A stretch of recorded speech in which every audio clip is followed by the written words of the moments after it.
Hi, I'm Pokey Bolton. Today we're challenging you to expand your views on quilting. Think outside the box and beyond a needle and thread to try some new techniques. Well, check out these pillows that we have on the table. Aren't they beautiful and vibrant? They actually feature 3 different Shibori techniques. And with me today is Dianne Giancola, who's going to be showing us how to do these. Welcome. Thank you, Pokey. It's nice to be here. So refresh for me and for our viewers again what Shibori is. Shibori is the Japanese art of shaped resist dyeing. And basically, you take fabric and you compress it. And there are 3 techniques. You can either wrap it, stitch it, or fold it. And I'm going to show you 3 different ways today, and that creates the resist, which then prevents the dye from penetrating the fabric. And so these fabrics are the 3 different ways that you can do Shibori. Right, so let's start with the wrapping technique. Okay, do you know what this is? Looks like a PVC pipe. Absolutely, so I'm using 4-inch diameter PVC. You can just get that cut at your local hardware store. Yes, and my man, he is so nice. He actually cut it into this 12-inch length for me, which was really nice because that makes it just so much easier to work with. And I see you're taking some rubber bands. I am. So what I did is I wrapped a piece, I cut an 18-inch square of fabric, cotton fabric, prepared for dyeing, so it has no finish on it whatsoever. So PFD fabric. Right, and then I secured it just with the rubber band. That helps me get started. And then you take string, twine, cord. I happen to like cotton mason line, because it actually, I like the texture, it's soft, and sometimes the cording design actually comes through in the fabric. And then what we do is we just wrap the cord, help me unwind that there, I'm getting a little caught, around the PVC about every 1/2 inch, and then the secret is you compress.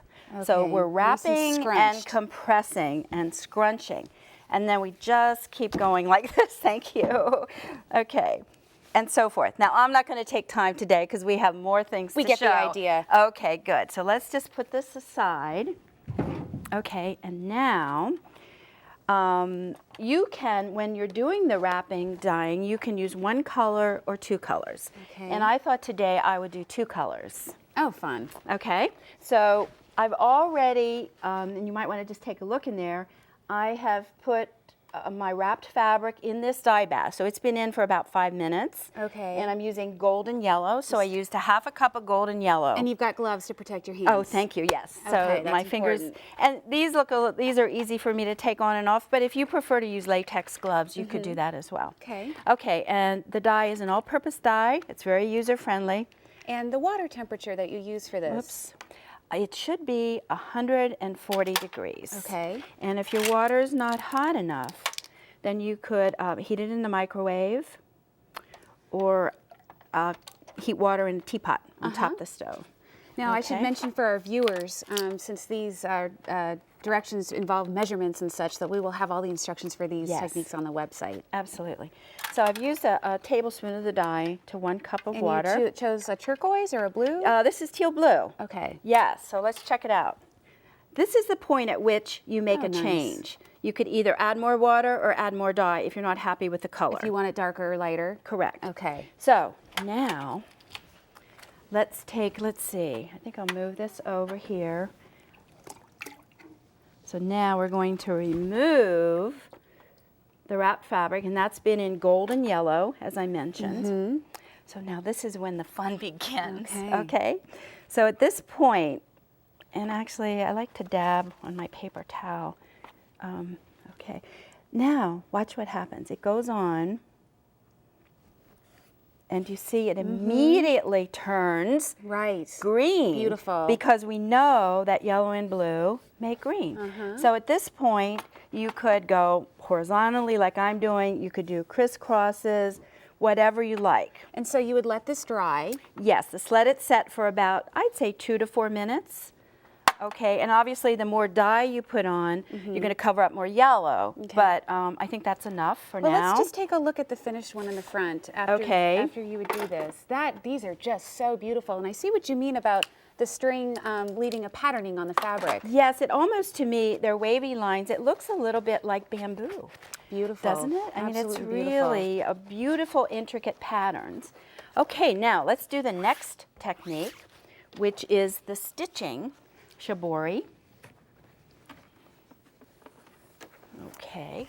So lay that out and show our viewers what you've done to this fabric. So in this particular technique with Shibori, they often use what's called a long running stitch. So this is a fat quarter, and I've drawn chalk lines on it. And then I did a long running stitch with top stitching thread and an embroidery needle.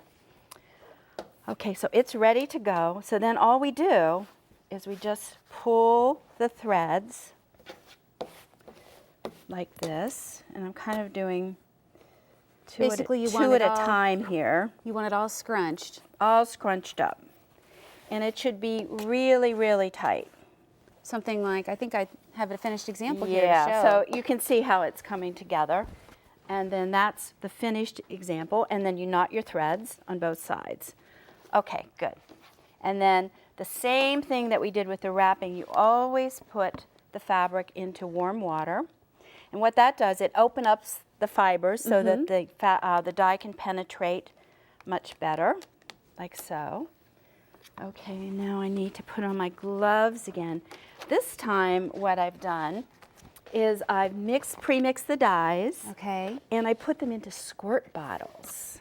I see. And a lot of people don't realize that you can do that. And that actually probably gives you a little bit more control about where you place the dye. It does. And so now I'm taking it out of the warm water, squeezing out the excess. And I like to use these plastic disposable containers. Now this is sunshine orange. And so at this point then, I don't know if you can see what I'm doing here, you just go around it and you put the orange where you like and really saturate it. We can turn it over. And you can open up the folds a bit. Depending on how much Yeah, color. it really depends how much color you want. Okay, I'm kind of moving a little quickly here so you can just get and the then you idea would take of your it. second color. And then here's the violet. And then at that point, you just kind of go over it randomly, however you wish. And it's the same process of letting it set and then... Oh, and then, could I have the lid, please? Sure. Okay, the last step then is to just lightly put the lid on top, and we're going to microwave it. Okay. I've lined the microwave with paper towels, and we're not actually going to do this, but we would set it on high for 2 minutes. And let's quickly talk about the final okay. application All right. for Shibori. Could you hand me my folded sample? Absolutely. Okay, and the other one, the little triangle, thank you. Okay, the last step technique is folding, and this is so cool. This is a flag fold. So what you do, this is again a fat quarter. I folded it into thirds, press it with my iron, and then begin to fold triangles like a flag, but this time you flip it. So the folds are always on the outside, like so. Okay, and then you wrap the corners with rubber bands. Okay. Okay, and then again we would wet it like so. Okay, always wet your fabric before you apply the dye. And then you squeeze it out, and then then what I do, this is petal pink, so I'm doing actually the pink sample, is just pour this on top. And I notice the tips aren't Well, submerged. I want them submerged. Oh, you do? Okay. I do want them submerged, but I've got to put my rubber gloves on again. And if you could pass me a spoon. Sure thing. Okay. So then what I'm doing, yes, I'm squishing it. And sometimes I actually take a spoon and, open up the layers to make sure that the dye gets in there. Like and then that. you apply your second color? Oh, yes. And then this is purple. So the last step then is you just dip the tips in the purple like this, and you take a little bit more Let's take a look at the time. pillows that actually show the finished result of this technique. These are so beautiful, and even the button was dyed. Yes, it was. Well, yes. Dianne, this was so much fun. Thank you so you. much for coming. It's nice to be here.